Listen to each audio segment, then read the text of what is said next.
Bonsoir tout le monde, est-ce que vous me recevez?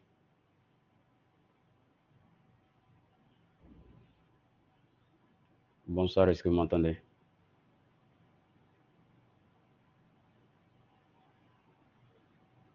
Bonsoir, est-ce que vous m'entendez?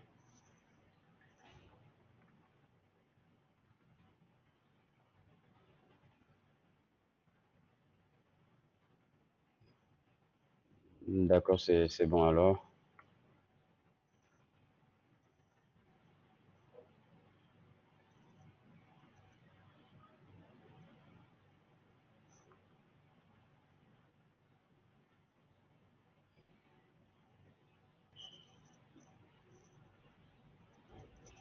On va commencer votre cours de... Bon, comment il s'appelle déjà? Traitement de données. L'effectif de la classe environ, ça tourne autour de combien d'habitude?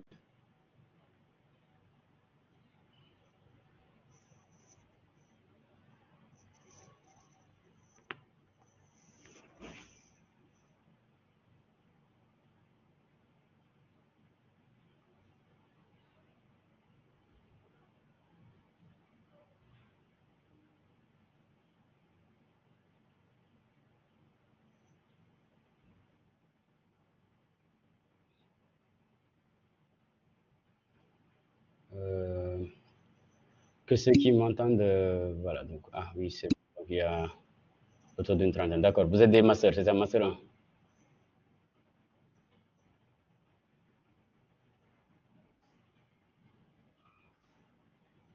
D'accord, donc c'est bon.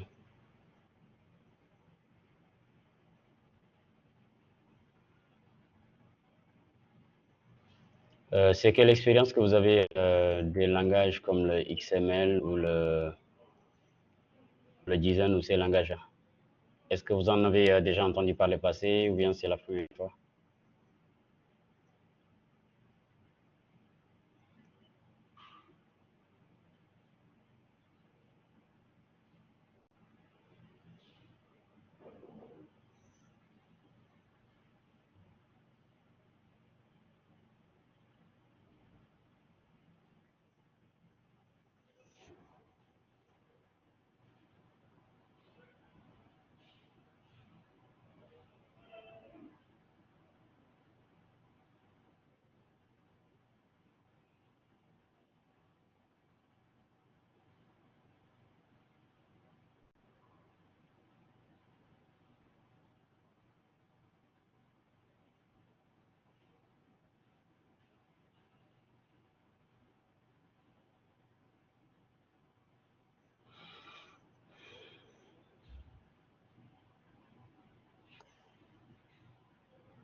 D'accord. Donc, pour Lamine, il y a Lamine qui répond ici et qui stipule que vous avez déjà eu à utiliser XML dans votre cours d'Android. C'est vrai que là-bas, bon, pour ce qui concerne les interfaces utilisateurs, effectivement, donc, on utilise le langage XML donc, dans ce contexte là-bas. Vous tous qui êtes là, bon, vous avez le même background. Bon, je présume qu'en master, peut-être les gens ne proviennent pas forcément donc qui n'a jamais eu, donc je pose la question d'une autre manière, qui n'a jamais eu à manipuler ces langages, que ce soit le XML ou le design.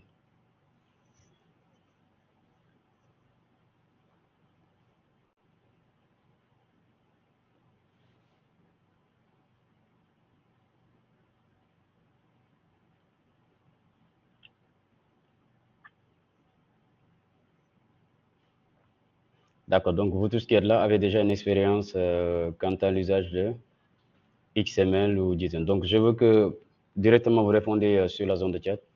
Si vous avez déjà eu à utiliser XML par le passé, vous tapez XML. Si c'est design, vous tapez design. Si c'est à la fois design et XML, vous tapez les deux. Juste pour me faire une idée de votre background.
D'accord, c'est bon. Alors, donc, je vois que dans l'ensemble, vous avez une expérience de XML et design. Maintenant, c'est pas bon. L'autre chose, c'est que si vous souhaitez, vous pouvez activer votre micro et parler, hein. Donc, vous demandez la parole, on vous donne, vous pouvez parler directement. Ce que j'aurais aimé, c'est ici, par rapport à ces pratiques-là, est-ce que juste, genre, vous en avez déjà entendu parler, ou bien vous avez déjà eu à faire des programmes qui les manipulent directement? Par exemple, des programmes du genre API qui vont aller directement récupérer les données depuis des, comment ça s'appelle encore? Depuis des serveurs pour ensuite les exploiter.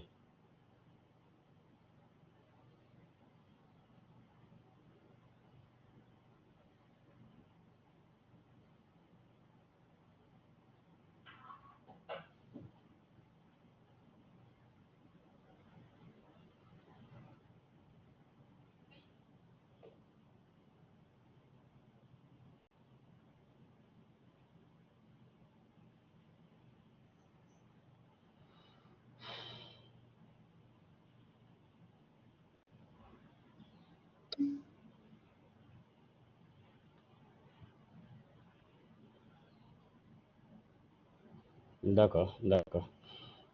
Maintenant, c'est pas donc pour le support là, il y a des possibilités, hein. Donc, je peux directement. Bon, déjà, je partage l'écran.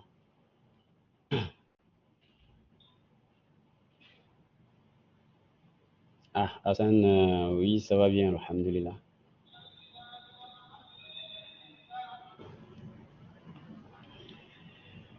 Je partage l'application. Donc là, une fenêtre, on va essayer de voir ensemble.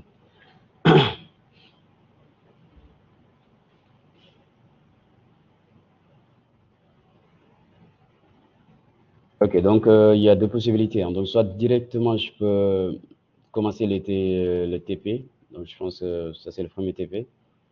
On peut ensemble essayer de faire quelque chose. Bah, a priori, si vous avez déjà bien compris, on peut commencer directement par la pratique. Ou bien, il y a possibilité de revenir rapidement donc, sur la séquence. Je ne sais pas si on vous a déjà fait un CM ou bien c'est un auto-apprentissage.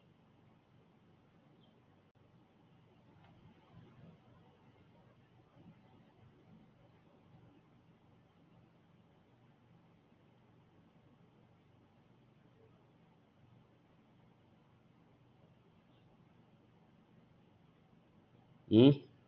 C'est un cours, vous avez déjà fait le CM et il y a jusqu'à attaquer le TP ou bien c'est un auto-apprentissage et il y a besoin de réexpliquer ça.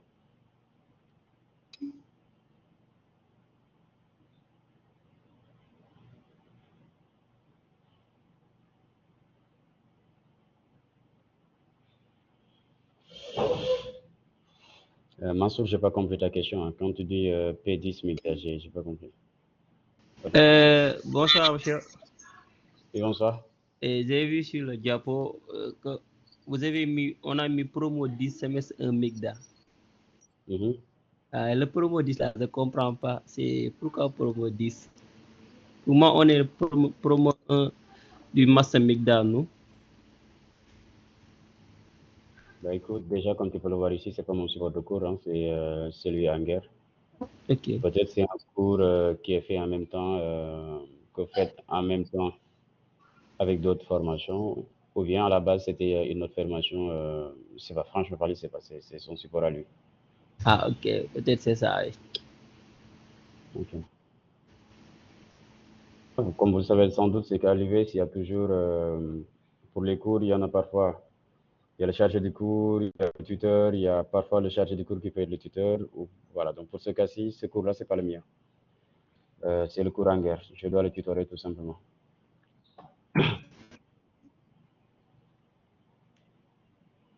Ok, ok, d'accord, il n'y a pas de souci. Donc, on va essayer rapidement de revenir sur les concepts de base.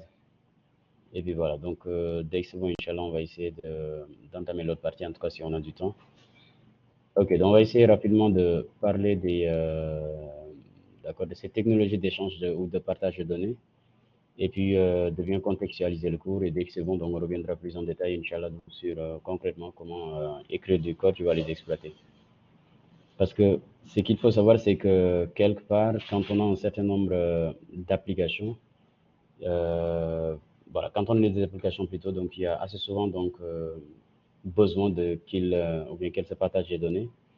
Par exemple, quand vous avez une application comme Facebook, d'accord, vous pourriez avoir une autre application qui souhaite récupérer, par exemple, les publications faites par un utilisateur bien défini. D'accord? Ou bien imaginez vous souhaitez faire une application qui va aller sur les serveurs de Twitter par exemple pour récupérer les tweets qui concernent un hashtag bien défini. D'accord?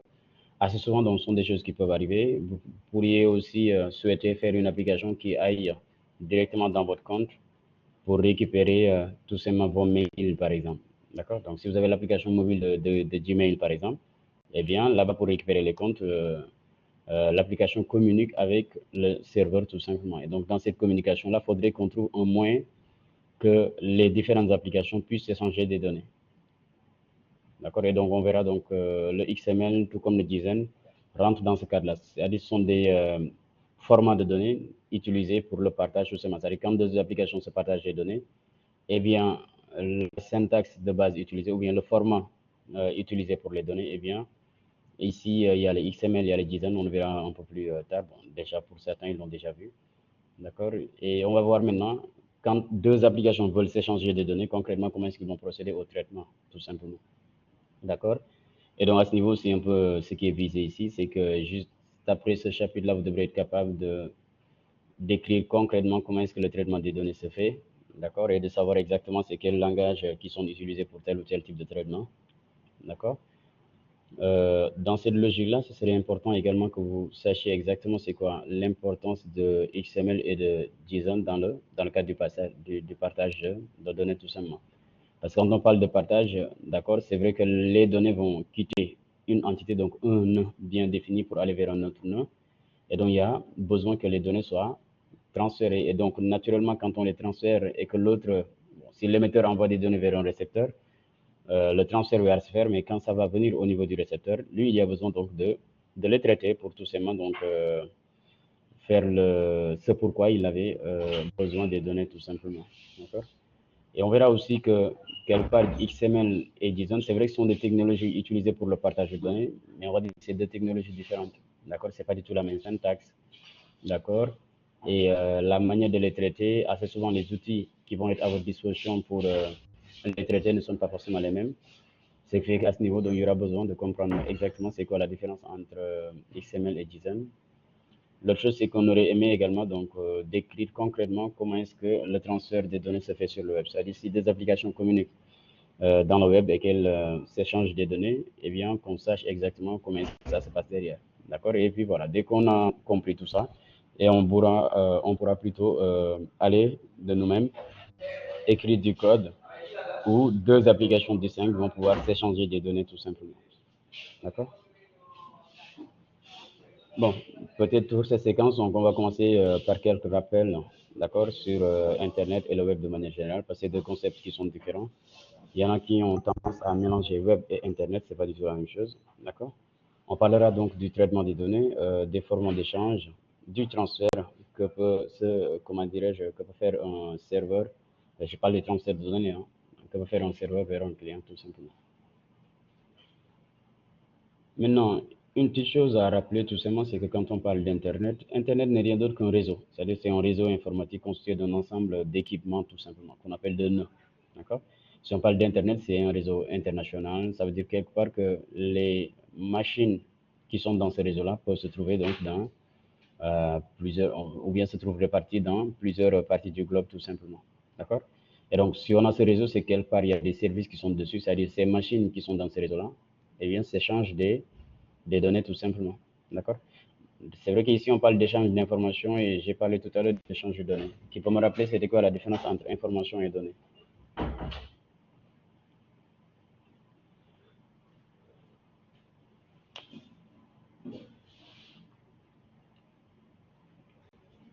Hmm?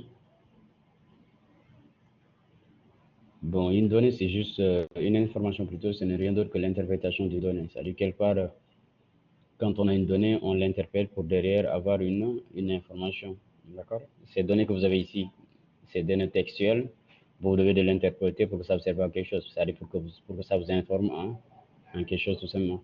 Pour revenir à ce que je disais, donc ici, sur Internet, les différents nœuds, donc les différents équipements présents dans ces réseaux-là s'échangent des informations. Comme vous, par exemple, Actuellement, on est en train de s'échanger des informations, c'est-à-dire la machine que j'utilise actuellement pour me connecter, d'accord, la machine que j'utilise actuellement pour accéder au réseau, ou bien à ce cours-là, eh bien, échange des données avec les serveurs comment ça s'appelle encore, de Collab là.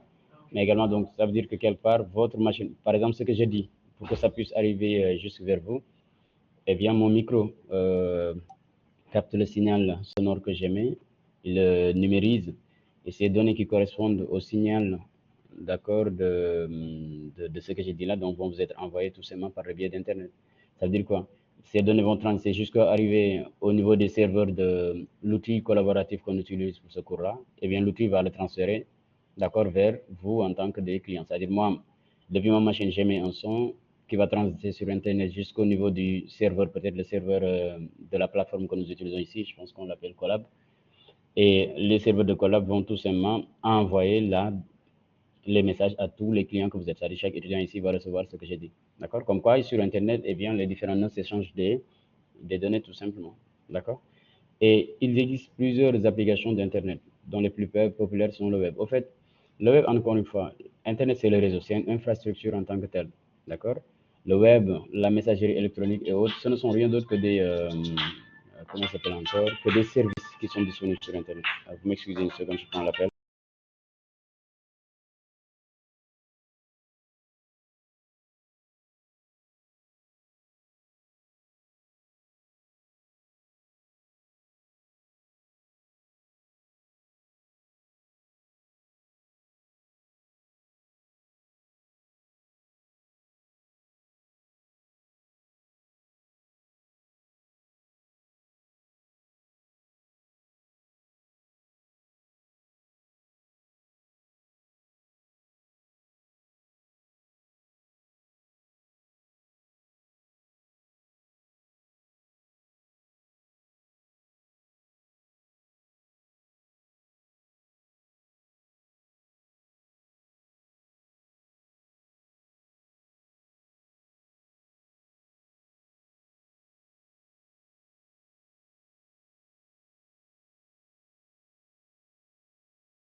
Voilà, vous m'excusez pour l'interruption. Je disais tout simplement qu'ici, Internet n'est rien d'autre que l'infrastructure en tant que telle, donc le réseau, d'accord, là où, bon, sur ce réseau, naturellement, on a un certain nombre de services. Par exemple, sur Internet, vous pouvez accéder à des sites web, d'accord. Ça, c'est un service bien défini. Vous pouvez l'utiliser pour accéder à des mails, donc la messagerie électronique, d'accord. On aurait pu l'utiliser pour faire de la communication instantanée, comme le fait de discuter sur WhatsApp, par exemple, par texto ou des trucs comme ça. Il y aurait possibilité de l'utiliser pour faire de la voix sur IP. Par exemple, quand vous faites des appels de type WhatsApp, d'accord, donc de la communication vocale, non, je parle des appels vocaux. À ce niveau, là, on parle de VoIP ou voix sur IP. Donc, tout ça sont des services qui sont disponibles sur Internet. Donc, le web en tant que tel n'est pas Internet. Internet, c'est le réseau. Le web n'est rien d'autre qu'un service disponible sur Internet comme tout un ensemble de services qui existent. Et parmi ces services, donc, vous avez ici un certain nombre, dont le web, messagerie électronique, messagerie instantanée, partage de fichiers, donc avec le protocole FTP, ainsi de suite, ainsi de suite. D'accord? Et donc, pour revenir à ce web-là, normalement, le terme global, c'est World Wide Web, qu'on appelle communément le web. Donc, ce n'est rien d'autre qu'un système hypertexte qui fonctionne sur Internet et qui permet de consulter, par le biais d'un navigateur, des pages qui sont mises en ligne depuis ou bien qui sont mises en ligne par un site web tout simplement. D'accord? Donc, c'est que ça. Le web, d'accord, c'est des World Wide Web là que vous voyez parfois, qu'on abrège en www. quelque chose. C'est-à-dire les 3 W, normalement, c'est juste pour faire référence à ça. Donc, retenez que le web n'est rien d'autre qu'un service disponible sur Internet. Internet, c'est le réseau. Il y a des services là-bas, comme la voix sur IP, le web, la messagerie électronique et autres. Et donc, le web n'est rien d'autre qu'un service sur Internet. C'est pas du tout la même chose.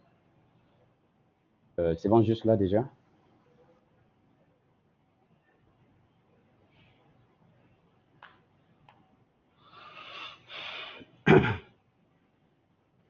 La notion de client et de serveur, je présume que ce sont des termes qui sont tous familiers, d'accord?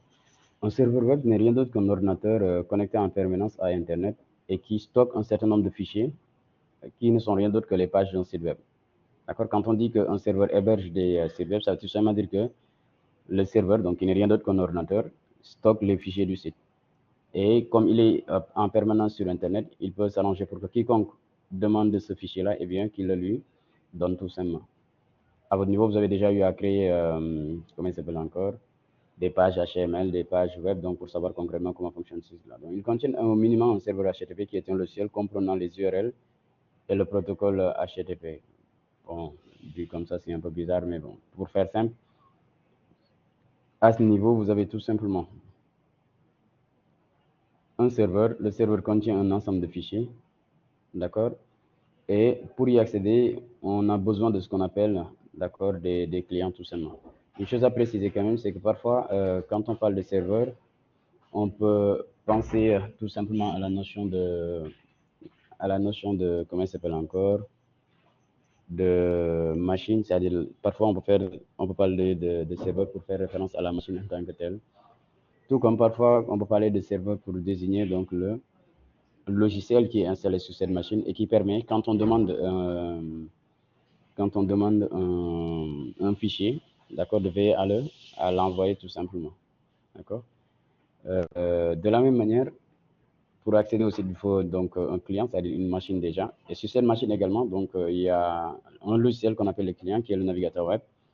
D'accord. Comme quoi, la notion de client et de serveur peut aussi bien être logiciel que matériel. Ça veut dire quoi? Ici, si vous avez au niveau du navigateur, donc vous installez le navigateur, on l'appelle le client.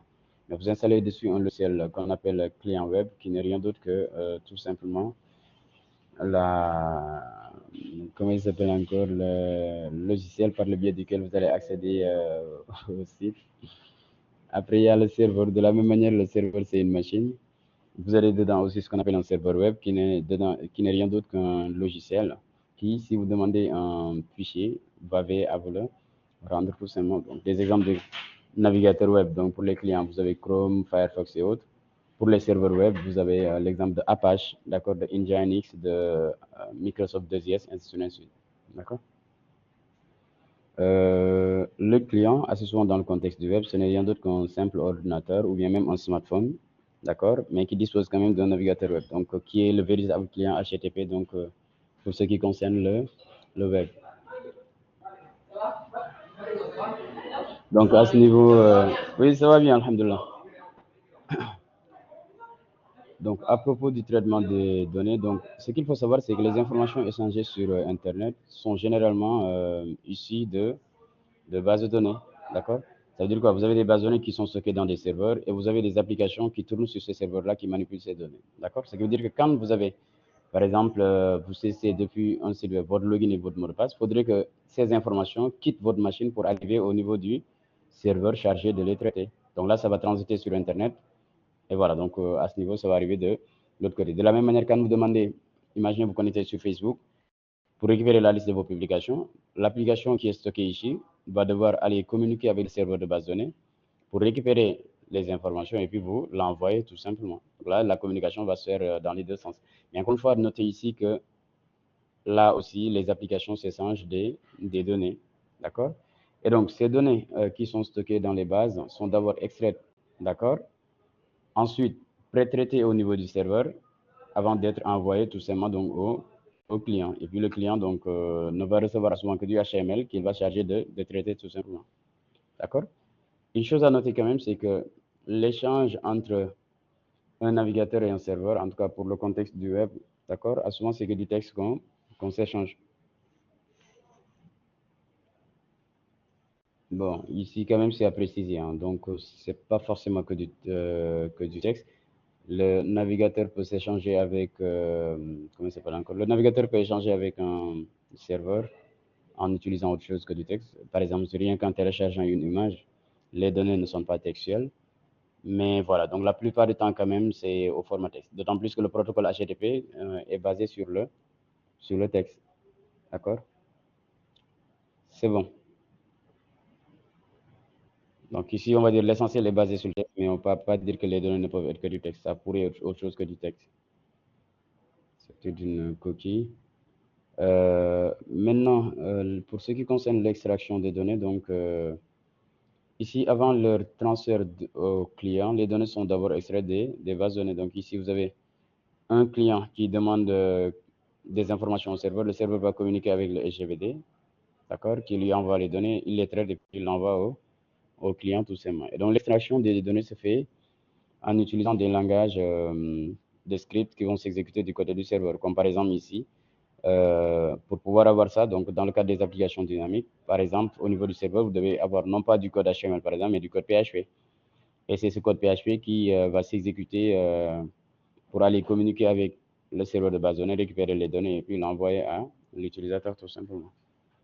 D'accord?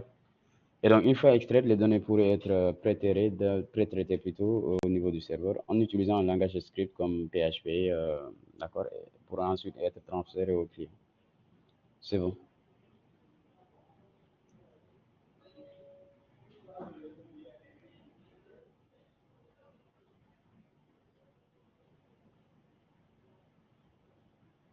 Est-ce que juste là, c'est bon?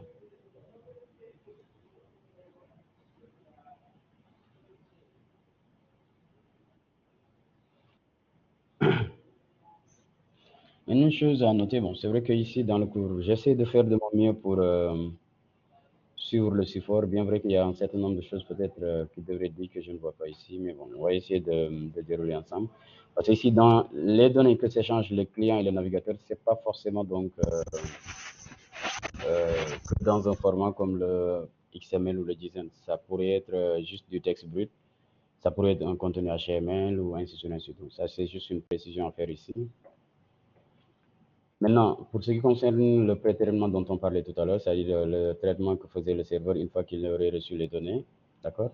Sachez tout simplement donc ça consiste à les réorganiser de façon structurée. C'est-à-dire ici, quand on récupère les données depuis la base, d'accord? Elle peut être dans un format qui n'est pas forcément donc un format standard, on est d'accord. Donc le serveur pourrait veiller à les réorganiser, c'est-à-dire les structurer d'abord, soit au format XML ou JSON, d'accord, ou même en simple texte. Et donc, ça veut dire que il les prêterait avant de les envoyer tout simplement. Et donc, notons que JSON et XML sont les formats de données utilisés pour le stockage et l'échange de données sur le web. D'accord? Maintenant, pour dire vrai, c'est-à-dire ces technologies-là, elles sont beaucoup plus utilisées dans le cadre de communication inter-application. C'est-à-dire quand vous avez une application A, vous créez une application qui communique avec une autre application. C'est vraiment dans ces cas de figure-là qu'on a besoin d'utiliser ces technologies-là. Parce que si c'est juste accéder à un site web, le serveur et le client souvent donc s'échangent les données au format, bon, le serveur plutôt envoie les données au format HTML directement que le navigateur va exploiter. Les technologies comme le XML et les design, on les utilise beaucoup plus quand on a une application A qui veut communiquer avec une application B sans l'intervention d'un quelconque humain. Par exemple, je veux écrire un programme qui va aller récupérer mes mails directement depuis les serveurs de Google, par exemple. Eh bien, dans cette logique-là, j'ai mon application qui va communiquer avec les applications de Google. Eh bien, il faudrait qu'ils se mettent d'accord sur le format des données qu'ils s'échangent tout simplement. D'accord? Mais à souvent, dans le cadre juste d'une application web disponible sur le navigateur, bon, c'est à souvent le format HTML qui est utilisé, et non pas les XML et design. Comme je l'ai dit tantôt, c'est beaucoup plus quand on a des applications qui ont besoin de communiquer directement.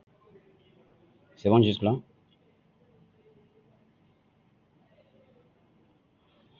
Ok, donc pour ce qui concerne le format XML, vous l'avez déjà vu, ça ressemble un peu à ça. C'est un langage de balisage, ça veut dire quelque part qui est basé sur des balises, donc des marqueurs tout simplement.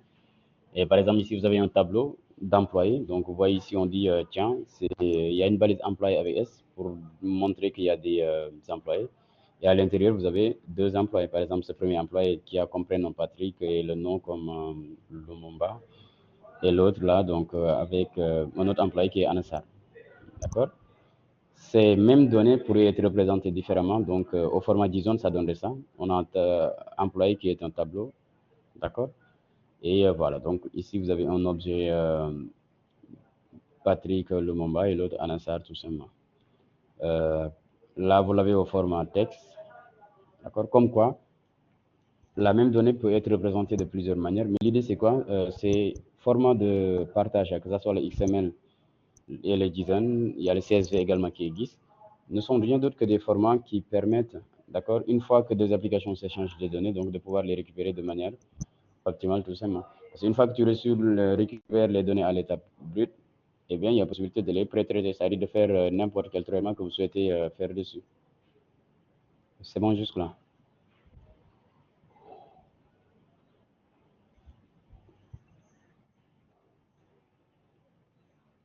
Maintenant, on pourrait donc faire une comparaison entre JSON et XML.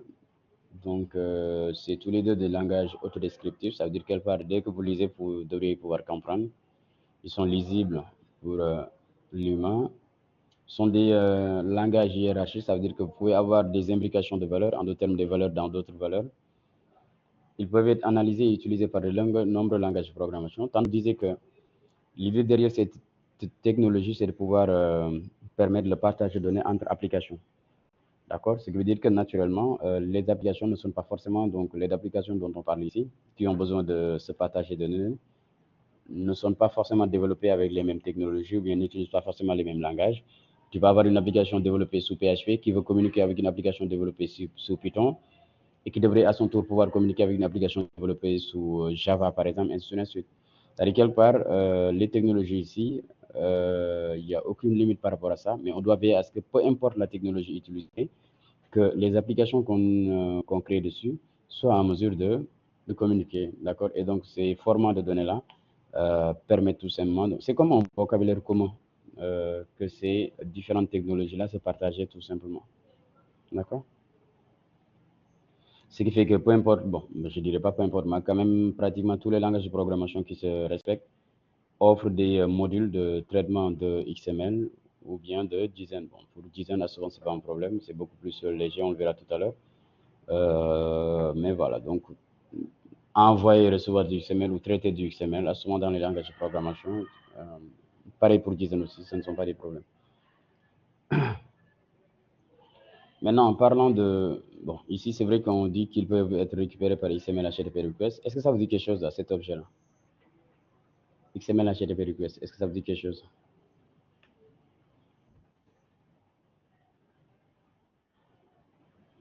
Ok, c'est un objet qui est utilisé dans une technologie qu'on appelle Ajax. Ça veut dire que quelque part, ça permet d'envoyer des données depuis un navigateur vers un serveur sans pour autant être obligé de recharger la page. D'accord, de toute façon, on va l'utiliser dans le cadre de ce cours-là. Je pense dans le premier TP, dans ce que j'ai vu, donc il y est présent. D'accord? C'est parce que vous avez déjà entendu parler de Ajax. Je ne parle pas d'Ajax Amsterdam, hein, donc je parle de la technologie Ajax, Ajax JavaScript en fait. C'est JavaScript, mais qui permettent d'envoyer et de recevoir des requêtes vers et depuis un serveur. Donc c'est un peu ça l'idée. Maintenant, pour faire du Ajax ou JavaScript, l'objet, bon, c'est vrai qu'il y a plusieurs technologies maintenant. Il n'y a plus que XML HTTP request, il y en a d'autres. D'accord, mais voilà, donc ça permet tout simplement donc, de faire de la communication asynchrone entre un client et un serveur sans nécessité de recharger la page intégralement. Donc, en termes de différence, JSON n'utilise pas de balises, donc comme vous l'avez vu tantôt. Hein, donc ici, avec XML, vous avez des balises. Là où, au niveau de JSON d'ailleurs, pour du JavaScript Object Notation, c'est comme le format des objets qu'on a en JavaScript, c'est un peu le même format. Donc, il n'y a pas de balises. L'autre chose, c'est que on met directement les valeurs, il n'y a pas de balise, parce que ici, en termes de stockage, ça va peser. Hein, vous voyez ici, c'est plus court. D'accord? Parce qu'en réalité, on ne va pas mettre des marqueurs, on met juste les données. Bon, c'est vrai qu'après, il y a des accolades, des crochets et autres, donc pour comprendre exactement ce qu'ils représentent, mais à ce niveau, donc, on peut le voir, c'est beaucoup plus court. Il n'y a pas de balise fin, par exemple. Ici, vous voyez, quand on met prénom, on met entre crochet et tout, il faudra fermer également. Alors que quand il s'agit de JSON, il n'y en a pas.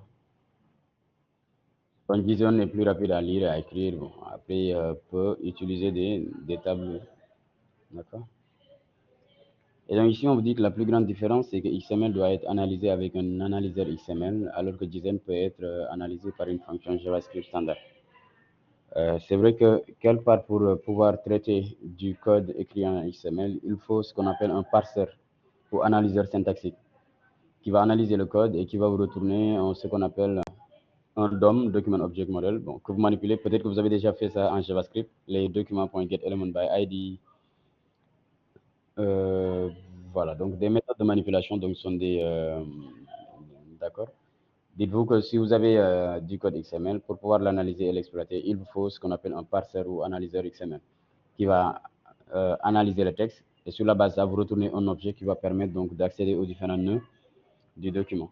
Alors quand vous avez JSON, en tout cas dans le contexte du web, avec JavaScript, il y a une classe JSON, fait JSON.parseString par exemple pour récupérer directement donc une chaîne de caractères ou JSON.parse qui va retourner un objet JavaScript sur la base donc du texte JSON qu'il aura interprété tout simplement. Donc ça sont des choses, ce qui fait qu'ici, en termes de manipulation quand même, c'est beaucoup plus aisé de manipuler du JSON que du XML. Maintenant, ici, bon, les raisons potentielles qui pourraient faire valoir JSON au détriment de XML, c'est que XML est beaucoup plus difficile à analyser que JSON. Bon, en tout cas, sachant que ce n'est pas vous qui allez écrire le parseur aussi, hein, donc en termes de difficulté, c'est peut-être par rapport à la lourdeur de technologie utilisée. Mais pour vous, voilà, donc à ce moment, ça ne va pas forcément être un problème. JSON est analysé dans un objet JavaScript prêt à l'emploi plutôt. Oui, en JavaScript. Mais la question, c'est, par exemple, quand vous allez utiliser d'autres technologies, peut-être il y a des structures de données adéquates qui vont permettre de manipuler. Mais en termes de légèreté, en termes de traitement, oui, assez souvent quand même, traiter du JSON est beaucoup plus accessible.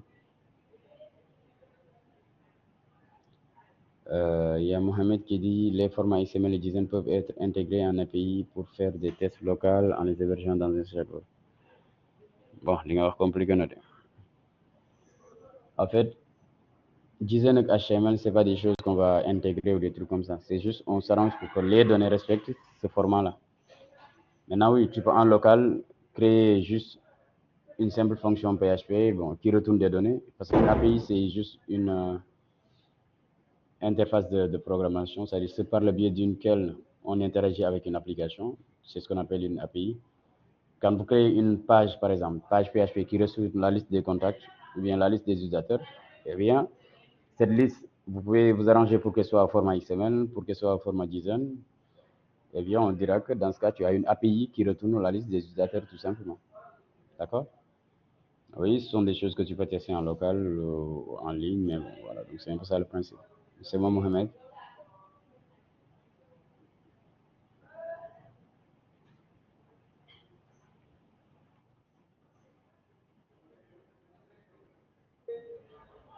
C'est bon, juste là, Mohamed.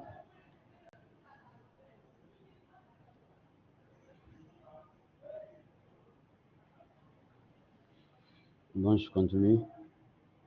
Pour les applications de type Ajax, c'est-à-dire des applications, encore une fois, ce qu'on appelle les applications sont des applications dont le contenu peut évoluer sans pour autant qu'on ait nécessité donc d'actualiser la page.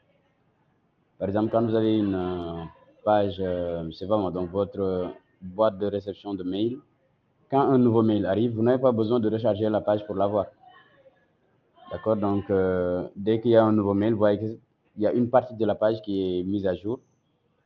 L'intégralité, ce n'est pas l'intégralité du document qui est recherché. Ça, c'est possible par le biais des technologies Ajax dont on parlait tout à l'heure. Vous voyez sur Facebook aussi, vous avez la possibilité, par exemple, d'envoyer et de recevoir des messages sans pour autant que vous ne soyez obligé de recharger la page. Et donc, toutes ces choses-là, c'est-à-dire, sont des technologies. Quand on a une application Ajax, ça veut dire que c'est une application qui dispose de fonctionnalités lui permettant de mettre à jour le contenu d'une page sans pour autant nécessairement provoquer un rechargement de celle-ci. L'utilisateur ne va pas être obligé de recharger la page pour voir telle ou telle mise à jour.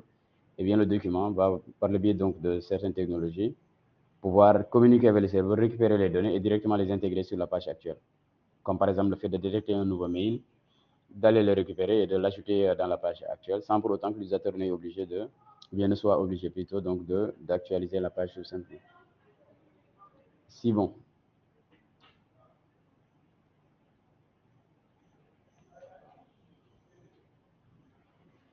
Est-ce que c'est bon juste là?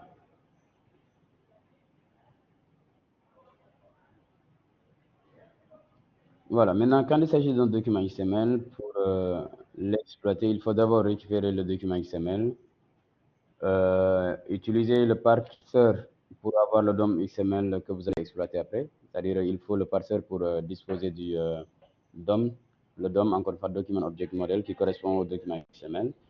Et une fois que vous l'avez, vous allez pouvoir l'exploiter donc pour extraire les valeurs et ainsi manipuler donc les variables qui y sont. Quand il s'agit d'un document JSON, une fois que vous avez la chaîne, vous allez pouvoir tout simplement appeler la fonction parse de JSON, donc c'est fait JSON.parse, le PC en minuscule. JSON.parse, vous lui donnez en chaîne, il vous retourne un objet JavaScript que vous allez pouvoir manipuler directement. Tout ce qu'on dit là, donc, ce sont des choses qu'on peut facilement donc implémenter dès qu'on aura compris le principe. D'accord? Maintenant, les données qui sont traitées par le serveur sont censées être envoyées au client. Et donc, le transfert de données vers le client doit répondre aux caractéristiques d'une application ARIA, donc au Rich Internet Application. Ça veut dire une application Internet riche tout simplement. C'est tout simplement ces applications sur Internet qui offrent des caractéristiques similaires au logiciel transitionnel installé sur ordinateur. Ça veut dire quoi? Vous voyez, quand vous êtes dans une application comme Word, vous utilisez Word, vous utilisez Adobe Reader ou des trucs comme ça, vous n'allez pas à chaque fois que vous cliquez sur un bouton ou bien appuyez sur un lien, voir l'intégralité de la page du document se charger ou bien voir il y a quelque chose qui se charge, des trucs comme ça. Non. Dans ce genre de logiciel, vous cliquez, vous voyez le résultat directement. D'accord? Sans forcément qu'il y ait une nécessité de communication avec un quelconque serveur. D'accord? Eh bien, les applications web qui font de leur mieux pour essayer de ressembler à ces applications de bureau-là, eh bien, c'est ce qu'on appelle des applications Internet riches tout simplement, ou Rich Internet Applications. Ça veut dire des applications sur Internet, mais qui sont conçues de sorte que si vous les utilisez correctement, c'est comme si vous étiez en local. Je ne sais pas si vous êtes déjà arrivé d'utiliser Word en ligne ou, je sais pas moi, Excel en ligne, ou bien même Microsoft, là, comment ça s'appelle encore, Google Docs ou des trucs comme ça. Parfois, ce sont des applications web, vous les utilisez, bon, c'est comme si vous étiez en train d'utiliser un logiciel que vous avez installé sur votre machine ou des trucs comme ça. Il y a la réactivité, il y a le fait que quelque part, les pages ne sont pas là à se recharger tout le temps. D'accord? Quelque part, c'est comme si vous aviez une machine en local, plutôt une application tournant en local, et puis voilà. Donc, c'est un peu ça l'idée. Donc, on parle de Area ou c'est pas moi, Rich Internet Application. D'accord? Et pour réaliser ce genre d'application-là, eh bien, il y a des technologies qui existent comme Adobe Flex, d'accord, au Microsoft Silverlight. Voilà, donc qui sont des technologies propriétaires. Flexer, donc c'est beaucoup plus une technologie d'Adobe. Bon, Adobe qui est derrière Adobe Reader que vous connaissez aussi. Il y a Silverlight qui est une technologie de Microsoft. Et tout ça sont des outils, d'accord, ou des solutions coûteuses, d'accord, qui offrent certes de nombreuses possibilités, donc, mais qui sont un peu lourdes. Ce sont des solutions propriétaires à ce moment, donc il faudra peut-être payer une licence. Par contre, à côté, vous avez la technologie Ajax, d'accord, Ajax qui permet d'envoyer et de recevoir des requêtes par le biais donc de JavaScript ou bien de technologies web, comme le JavaScript. Donc, en JavaScript, vous avez XML, HTTP, request, d'accord. Il y a d'autres méthodes qui vont permettre d'envoyer et de recevoir des données directement donc au serveur, d'accord. Ben, il est difficile de faire, difficile entre guillemets. Hein, c'est vrai que si vous avez compris le principe, faire de l'Ajax en framework, c'est pas forcément un problème. Mais oui, ça veut dire que vous pouvez avoir tout un ensemble de choses à faire quand même, c'est-à-dire écrire le code de A à Z pour gérer telle ou telle chose. C'est pas tant la difficulté, mais peut-être le temps que vous allez prendre à le faire. C'est comme recréer la roue parfois.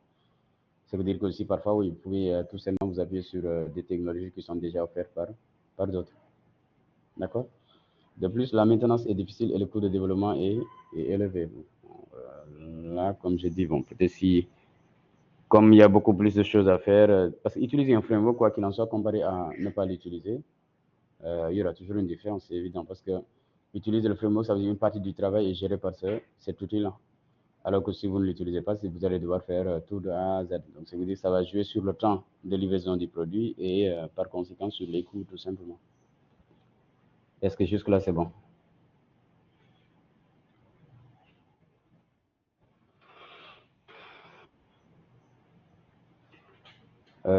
Donc, Ajax, en tant que tel, c'est peut-être c'est par quoi on va commencer dans le cadre de ce cours-là.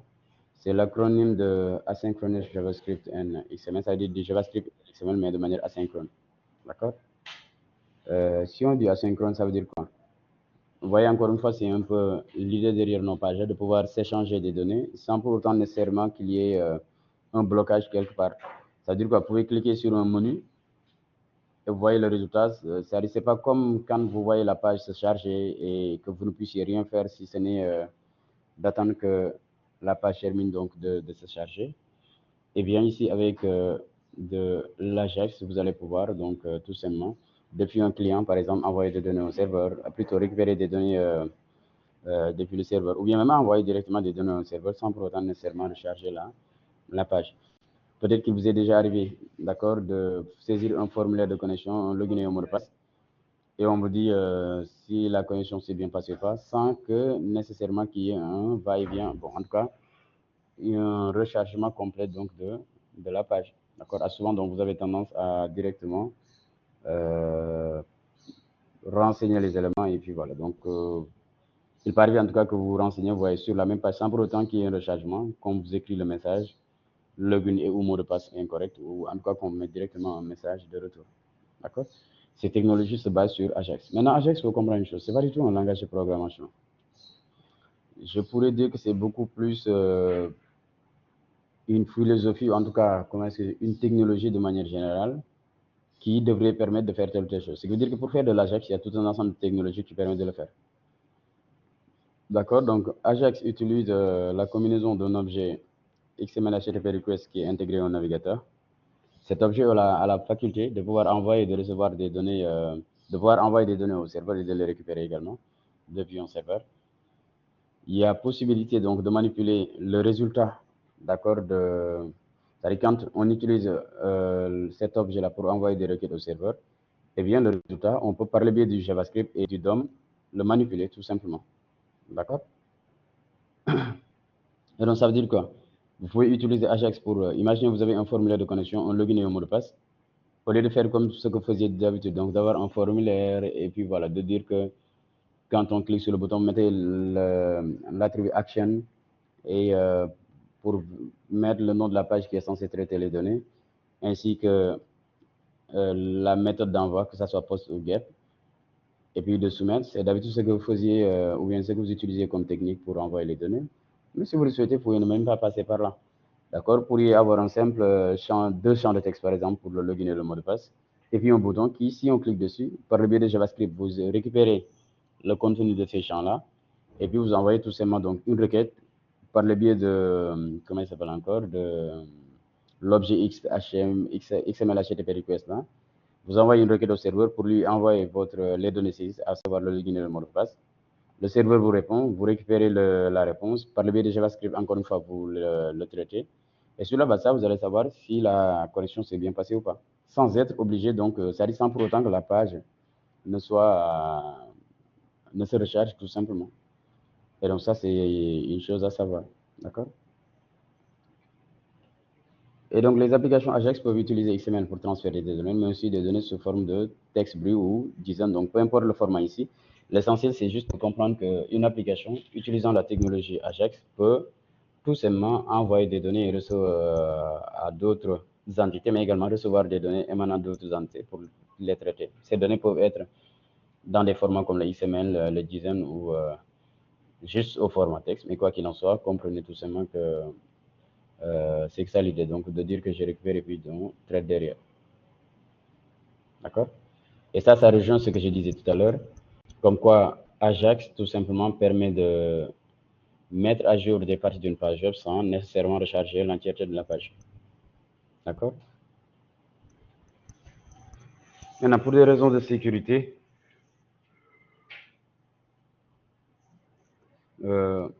ici, Ajax ne va fonctionner que si la page web et le fichier auquel, ou en tout cas, les données auxquelles il essaie d'accéder donc, sont situées sur le même serveur. Par exemple, une page se trouvant dans un site A peut récupérer les données de ce même site A-là sans aucune restriction en utilisant la technologie Ajax. Par contre, si vous essayez depuis un site A ou bien depuis une page d'un site A, essayer de récupérer les données d'un site B, eh bien, le navigateur pourrait bloquer tout simplement donc la requête.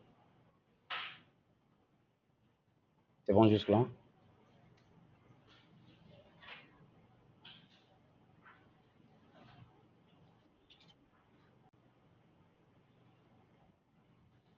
Ici, on va prendre un exemple. Bon, peut-être on va pas commencer par. Je vois que le code qu'il fait ici, on va dire que c'est pas le plus simple. On va commencer par un exemple très basique.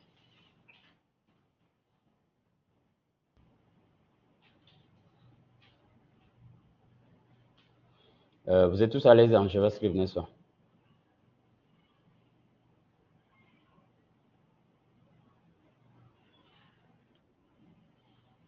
Ok, donc on va rapidement illustrer une chose.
J'aurais juste une page comme ça, donc je m'avais. Bon, je ne sais pas si le serveur l'a lancé ou pas.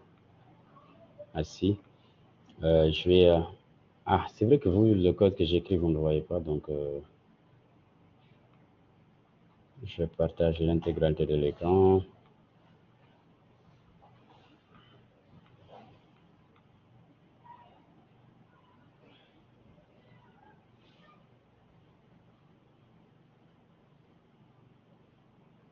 Voilà, donc j'ai ça. Bon, écoutez, je vais aller.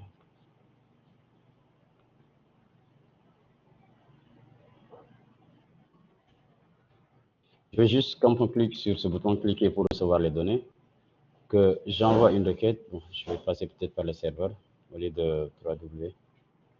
J'ai déjà un serveur en local, hein, donc j'ai déjà installé WAMP. Que ce soit WAMP ou XMPP, c'est important. L'essentiel, c'est que vous ayez un tel serveur qui tourne.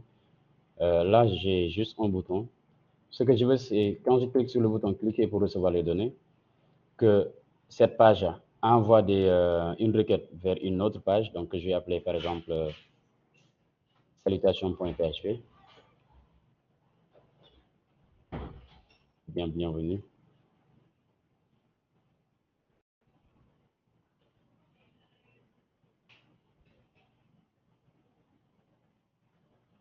On part du principe que lui, vous lui donnez,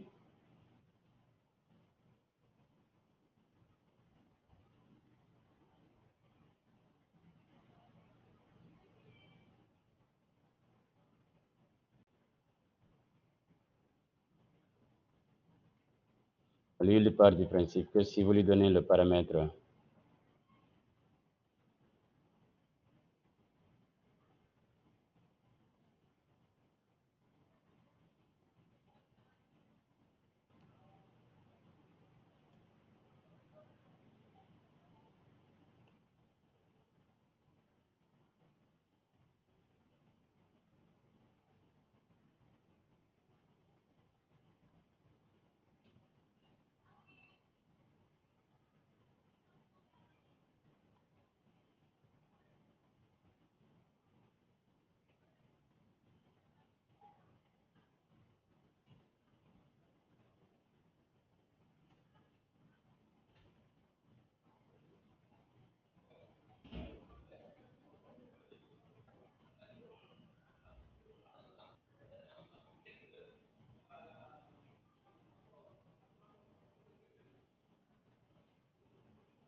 Par exemple, ce qu'on veut faire, c'est quoi? C'est que ici, quand un utilisateur vient, donc quand il envoie une requête, si jamais il donne un paramètre qui est le nom, donc on va lui dire bienvenue cher, et puis on met son nom, l'application vous salue. Bon, peut-être même ici, on ne sait jamais.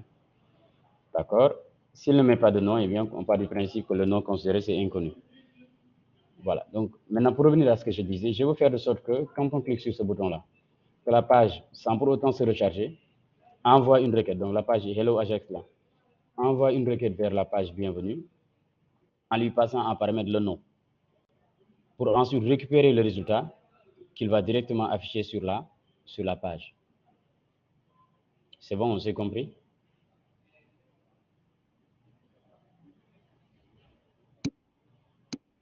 Ok.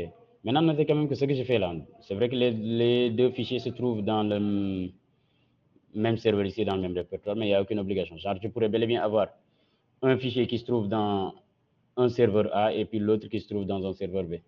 Bon, bien vrai que comme je disais tantôt, donc, il y a des problèmes de restriction qui peuvent arriver si jamais les deux n'appartiennent pas au même site. D'accord? Mais ce qui est sûr, c'est que depuis le navigateur, le client va pouvoir envoyer des requêtes et recevoir le résultat sans pour autant que l'on ne change pas. Parce que regardez, ce qu'on faisait jusque-là, c'est que par exemple, avant, ce qu'on avait, c'est quelque chose du genre plutôt, on faisait ça.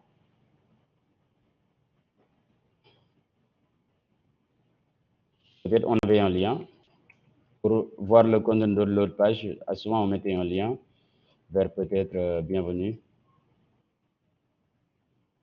Ce lien contenait ce texte-là. D'habitude, on avait quelque chose comme ça. C'est-à-dire, dans des applications non numériques, souvent tu as ça, tu cliques dessus pour voir le résultat. On est d'accord. Mais comme vous pouvez le voir, quand on clique, eh bien, il y a rechargement complet de la page. Derrière, on change complètement de page. Ça, on n'est pas dans une application de type Ajax. D'accord? On suit des liens. À chaque fois qu'on clique, eh bien, la page, ça se recharge intégralement. C'est bon. Maintenant, pour que ça utilise la technologie Ajax, le principe est simple. C'est cette fois-ci, je vais remplacer ça oups, un bouton. Je ne dis pas que quand vous remplacez, si vous souhaitez avoir de la geste, il faudrait remplacer les liens par des boutons. J'aurais pu faire la même chose avec un lien, c'est juste que ça aurait nécessité beaucoup plus de code. Or, ça, c'est pas ça mon objectif pour l'instant. Regardez, je mets ici un bouton et puis je dis on clique maintenant. Alors, tous, oui, Denise. Ou bien c'est une erreur de manipulation. Denise, si tu veux dire quelque chose, tu peux directement parler, sinon je continue rapidement.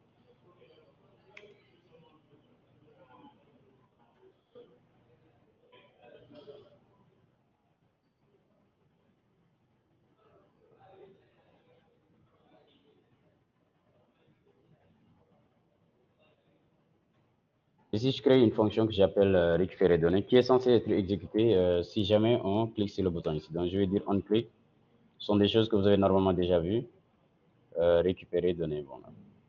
Je l'ai appelé pour faire simple, get data, tout simplement. Encore une fois, c'est juste un nom de fonction. J'aurais pu l'appeler comme bon me semble. C'est bon. Donc, j'ai ce bouton-là. Je dis que quand on clique dessus, eh bien, je veux appeler tout simplement la fonction get data. Pour l'instant, j'ai rien fait dessus. Mais regardez si je faisais un alerte. Salam.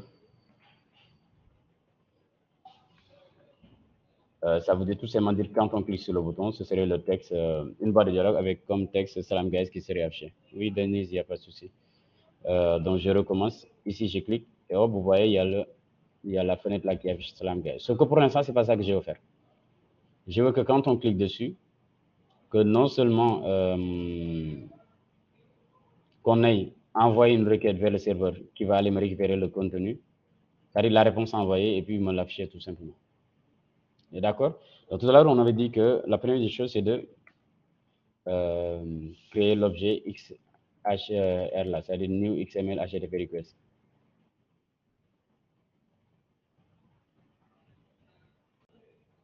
HTTP Request. D'accord? Et que vous avez l'objet. Tout ce que j'ai dit là, c'est dans votre courant. Donc, ici, sauf que je ne vais pas utiliser la même chose. Je vais un peu changer le code parce qu'il y a une manière plus simple de procéder tout simplement. Donc ici, on va faire tout simplement, donc je déclare l'objet. Maintenant, le principe est simple, c'est-à-dire ici, on peut dire on load, on précise tout simplement le traitement à faire quand, c'est-à-dire la réponse arrive du serveur, c'est-à-dire quand le serveur envoie sa réponse. Je pourrais faire quelque chose du genre let.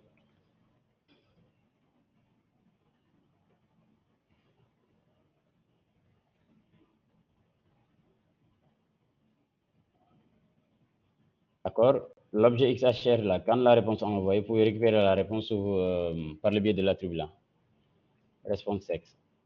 D'accord. Bah, si je veux, je peux même le mettre dans un paragraphe, par exemple. Donc, je vais dire ici, je vais peut-être le texte et donc un paragraphe.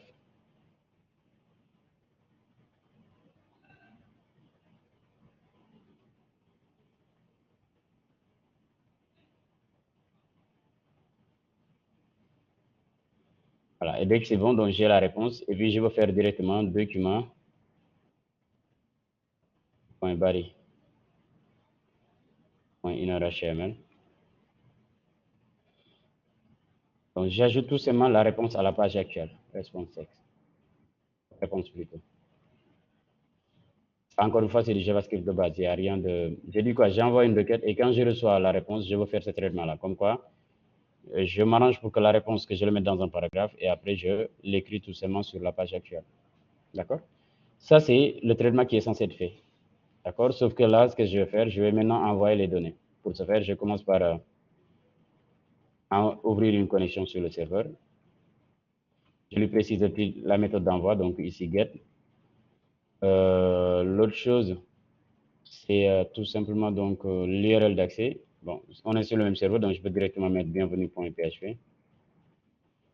Et enfin, donc, bon, le troisième paramètre, vous pouvez ne pas le mettre, c'est pas grave. C'est juste true ou false suivant que vous voulez. Je pense que c'est beaucoup plus sur la synchronisation, c'est-à-dire est-ce que la méthode va être bloquante ou pas. Et puis vous envoyez la requête. C'est bon. Ça dit quoi? Ce code-là qui s'exécute, il crée un objet lui permettant de communiquer avec le serveur. Il dit tiens, si la communication se passe bien, d'accord, exécutez-moi ça. Genre récupérer la réponse envoyée, c'est-à-dire le résultat de la requête là. Plutôt ce que va retourner cette page-là, en l'occurrence bienvenue cher que j'ai quelque chose. Et puis mettez-le dans un paragraphe pour ensuite l'ajouter au niveau de la page actuelle. Là, on ouvre une connexion vers le serveur et enfin on exécute la requête tout simplement. C'est bon. Allons tester par nous-mêmes. J'actualise la page.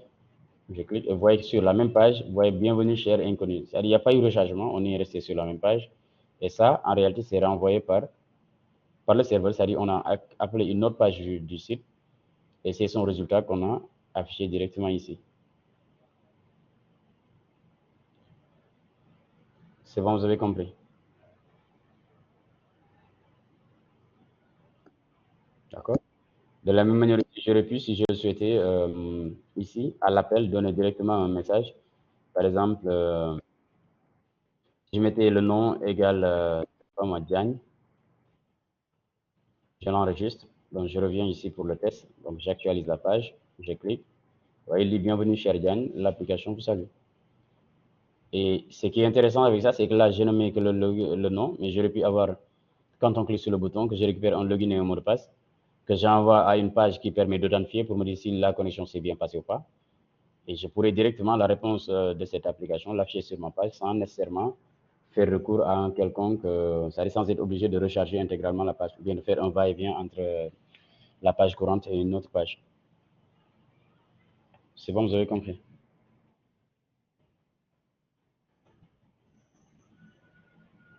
Est-ce que c'est bon juste là? Ok. C'est un peu ça la technique.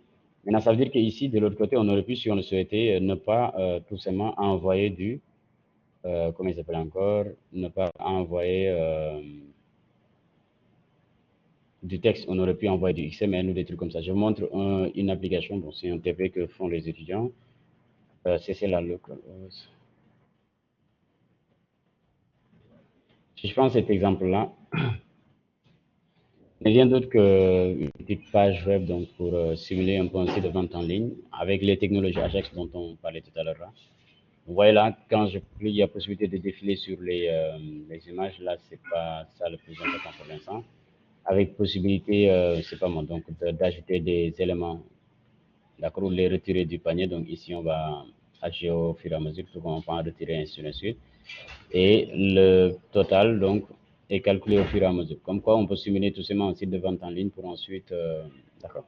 Mais ce qui m'intéresse ici, c'est qu'en réalité, quand vous venez sur la page, là, si vous regardez le code source de la page, en réalité, il n'y a que ça. Il n'y a rien du tout.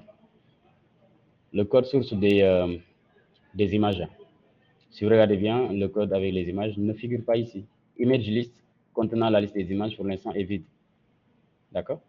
Ce qui se passe, c'est quoi? C'est qu'en réalité, dès que la page elle est chargée, elle, ce code JavaScript, donc il y a des codes JavaScript qui s'exécutent derrière, qui envoient une requête HTTP vers le serveur pour ensuite récupérer tout simplement donc le résultat. Donc ici, celui qui contient les images, voilà, c'est liste image.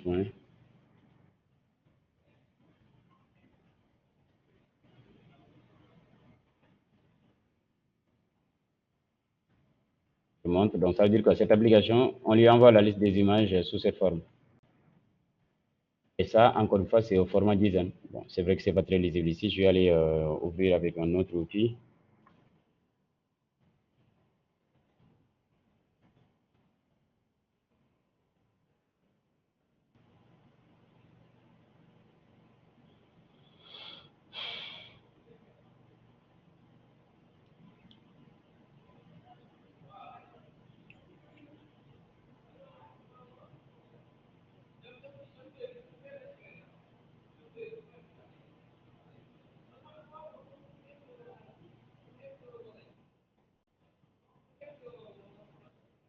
Comme vous pouvez le voir ici, la réponse est beaucoup plus structurée peut-être ici.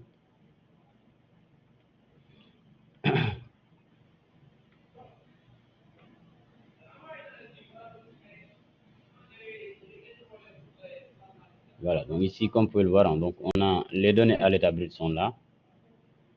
Donc c'est au format JSON tout simplement. Bon, si on, ce que vous avez dans le navigateur, c'est un peu ça. D'accord. Mais comme quoi, la liste des images que vous voyez ici dans le site, dans cette page-là, elle est où déjà?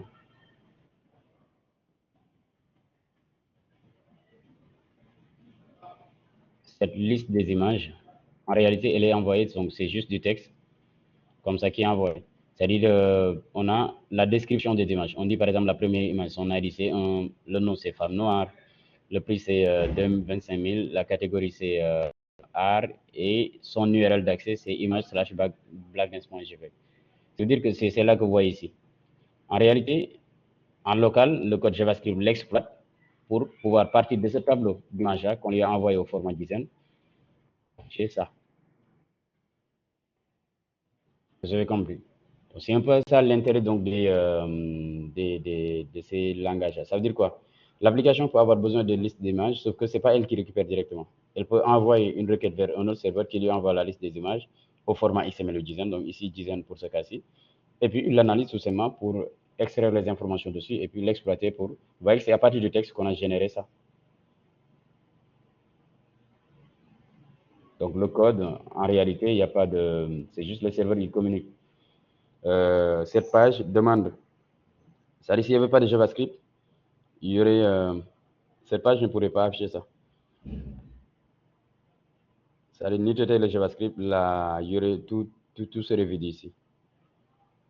D'accord. Comme quoi, s'il y avait du JavaScript maintenant que. Comment il s'appelle encore? Le site envoie une requête, reçoit la réponse et il la traite tout simplement. C'est bon juste là.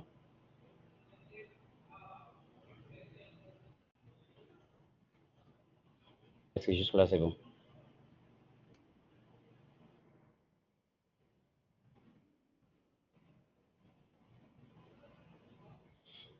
Parfois, ce sont des choses que vous utilisez. C'est pas ça. Ce sont des choses que vous voyez dans certains sites. Par exemple, si je prends le cas de ce site-là, voyez qu'au tout début, il n'y a pas de défilement ni quoi que ce soit. D'accord? Donc, vous avez ça. Mais par exemple, quand je clique sur présentation, en réalité, c'est un lien. Sauf que là, quand je clique dessus, eh bien, une requête Ajax est envoyée, le contenu de la page est récupéré, et la page là qui était vue juste là, c'est que ça. On vient, on l'ajoute directement ici.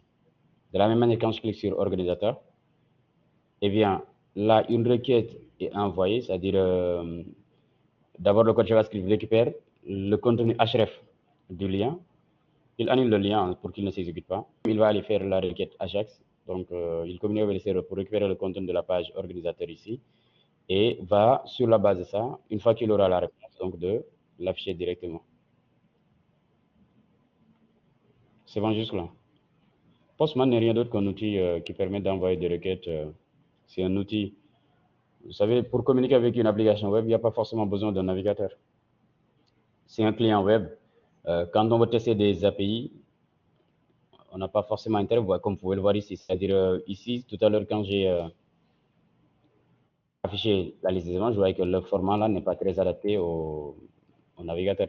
Le navigateur, à la base, il est conçu pour interpréter du HTML. Donc, si vous lui envoyez du JSON ou du HTML, il ne va pas correctement l'interpréter. Bien vrai que, bon, pour du XML, là, souvent, ce n'est pas un problème. Mais pour du JSON, vous pouvez acheter des extensions pour qu'il puisse se faire. L'avantage des outils comme ça, c'est comme si ça c'est des navigateurs, mais qui soient adaptés beaucoup plus à la communication intermachine. Genre ici, on va pouvoir voir exactement c'est quelles données que les différentes applications s'échangent. Si c'est au format JSON, vous avez des fonctionnalités qui permettent de le formater correctement. Si c'était au XML, pareil, ou des trucs comme ça. Vous pouvez envoyer des requêtes de type GET, POST et autres sans être obligé de mettre des formulaires ou des trucs comme ça. Ce sont des outils souvent qu'on utilise pour tester des API. Et c'est par le biais d'API que les applications s'échangent les données. C'est bon.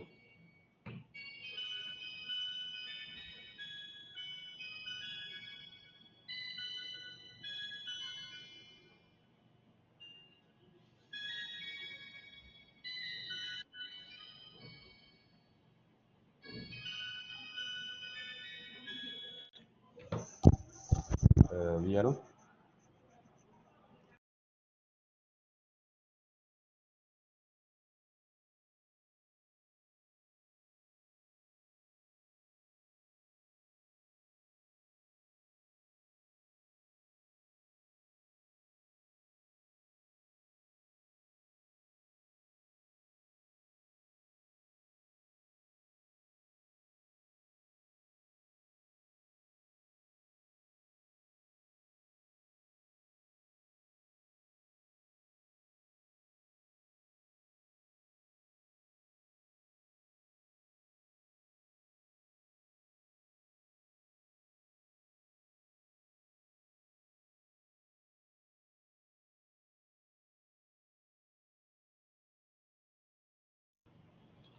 Vous m'excusez pour l'interruption également. Voilà, donc je disais qu'à ce niveau, c'est bon maintenant, Mohamed, j'ai répondu à ta question.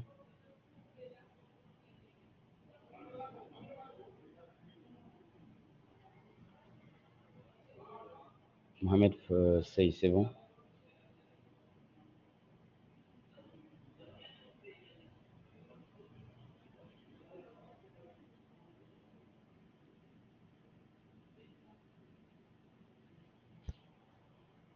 Bah écoute, je continue alors rapidement. Donc après ce code-là, c'est un peu différent. Donc bon, c'est vrai que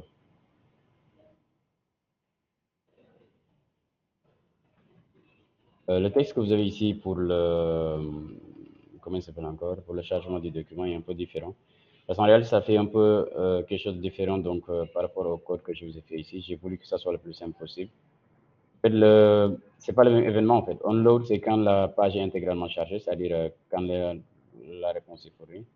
Alors que unregistered change, c'est quand le client envoie comment il s'appelle encore, une requête, quand l'état de la requête change, l'événement là est déclenché. Sauf que bon, ça peut changer parce que là, il y a un début de réponse ou bien ça peut changer pour telle ou telle autre raison. D'accord? Ce qui fait qu'autant tout simplement donc veiller à ce qu'il y ait tout simplement. Parce qu'ici, il nous dit que quand l'état change, il vérifie tout simplement si c'est 4 et qu'en même temps, donc la réponse est bien passée. Dans de pareilles situations, il ne va prendre en compte que si la requête s'est bien passée, c'est-à-dire le code de réponse est égal à 200. Par contre, s'il s'agit d'un 404 not found ou des trucs comme ça, il ne va pas répondre. D'accord. Mais globalement, mis à part ça, que vous pourrez remplacer par onload directement, c'est-à-dire au lieu d'utiliser l'autre événement pour tester est-ce que oui ou non la réponse s'est bien passée, autant passer par onload. Et mis à part ça, le test reste c'est ça, c'est-à-dire le code qui est censé s'exécuter une fois que c'est bon. Là, il récupère la zone où il prévoit d'afficher le texte et puis il s'arrange pour que le texte soit la réponse fournie ici. Moi, je l'ai mis directement dans le body. C'est bon.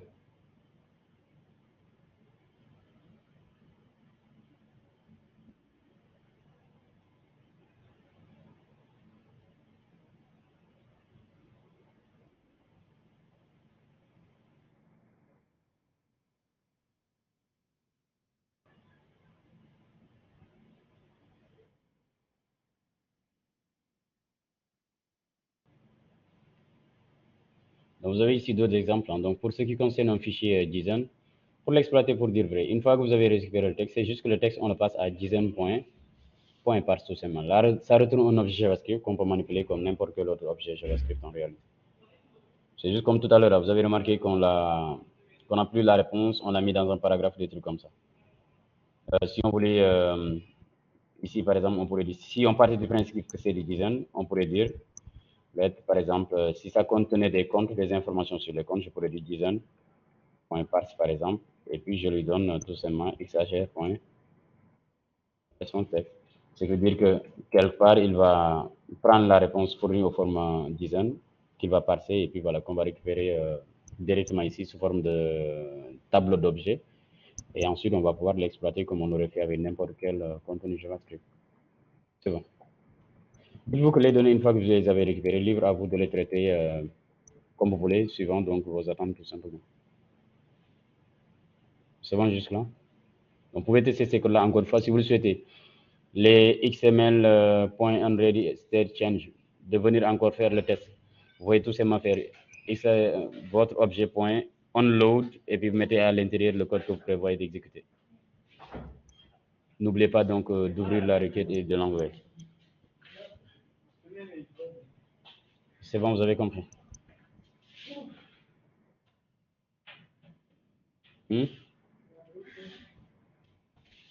Est-ce que je suis d'accord. Donc finalement, on a décrit ce qu'était le traiter les données et leur pourquoi.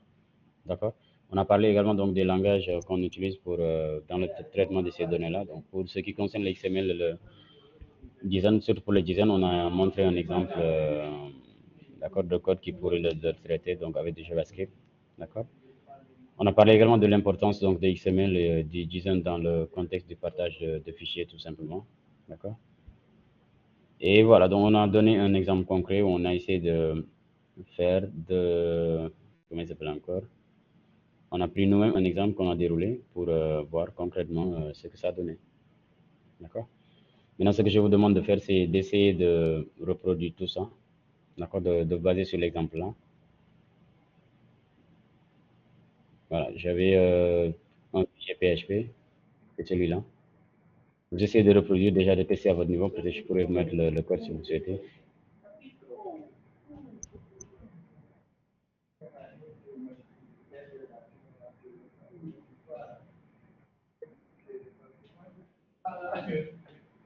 L'autre fichier,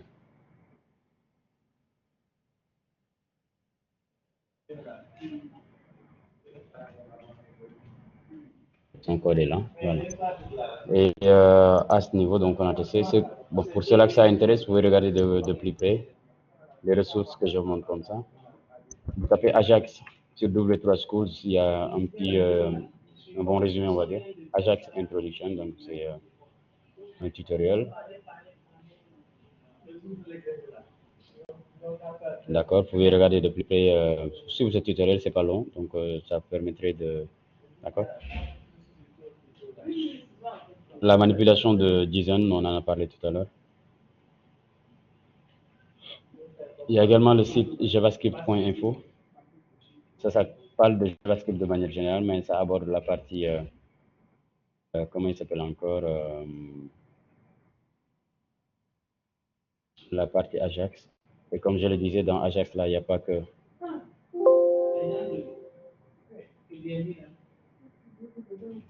Voilà, les requêtes là, vous voyez Fetch. D'accord, il y a d'autres API qui ont été récemment achetés dans JavaScript. Mais le XML HTTP request là, il est là. Donc, vous avez à votre disposition tout un ensemble de ressources. Notez quand même que c'est disponible en français aussi. Si vous le souhaitez, vous pouvez cliquer ici et puis choisir français. Voilà, donc dès que c'est bon après, c'est un très bon site hein, donc, pour l'apprentissage de JavaScript de manière générale. Et voilà, donc les ressources sont là. Après, libre à vous d'aller les exploiter tout simplement. C'est un très bon site, donc avec un très bon tutoriel tout simplement. C'est bon. Hein, le site lui-même, il est sur GitHub que vous pourriez cloner si vous souhaitez l'avoir en local. C'est ce même site, si vous le souhaitez, en allant dans le repo GitHub, vous pouvez le cloner et puis essayer de l'avoir en local tout simplement. Il faudra installer les outils que ça utilise, mais dès que c'est bon, voilà, vous pourriez l'avoir en local. Il y a la documentation qui vous explique comment faire ici. C'est bon?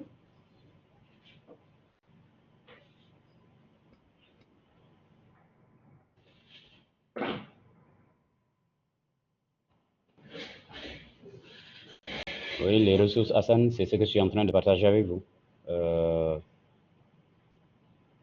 Je vous ai parlé de d'OV3 School, je vous ai parlé de comment il s'appelle encore. C'est ce que je suis en train de faire comme ça. Exploiter les ressources qu'on vous donne ici. Maintenant, si vous attendez à avoir un document qui répertorie tout, non, ça, c'est pas prévu. Je parle de ces sites-là. Si vous voulez apprendre, vous allez, vous y allez, vous allez avoir toute la documentation qu'il faut sur ça. Donc, ce site, comme je dis, ça aborde JavaScript de manière générale. D'ailleurs, c'est un très bon site. Et si c'est que la partie Ajax qui vous intéresse, comme je dis, XML, HTTP request, voilà. Donc, dans la partie network request, là, il y en a d'autres hein, donc, qui permettent d'avoir toujours cette technologie Ajax comme Fetch, qui permet aussi d'aller récupérer des données depuis un serveur. Et voilà, donc, exploiter les ressources si vous le souhaitez. Maintenant, une fois que vous avez l'information, libre à vous de l'exploiter ou pas. C'est bon?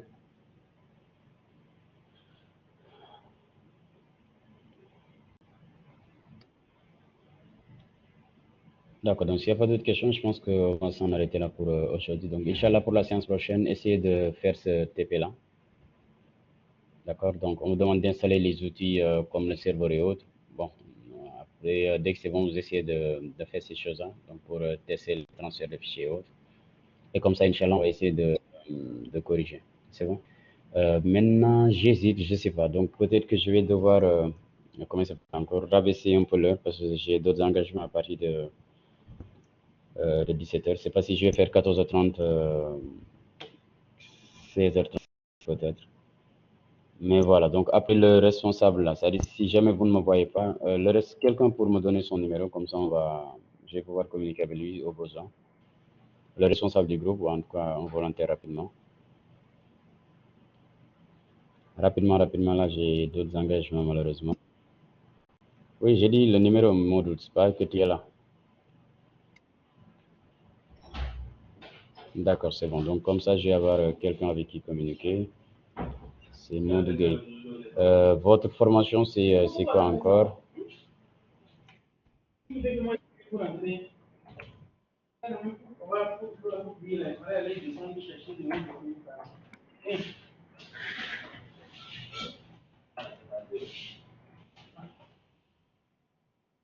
Vous disiez que c'est P combien encore? P1, S combien? P1.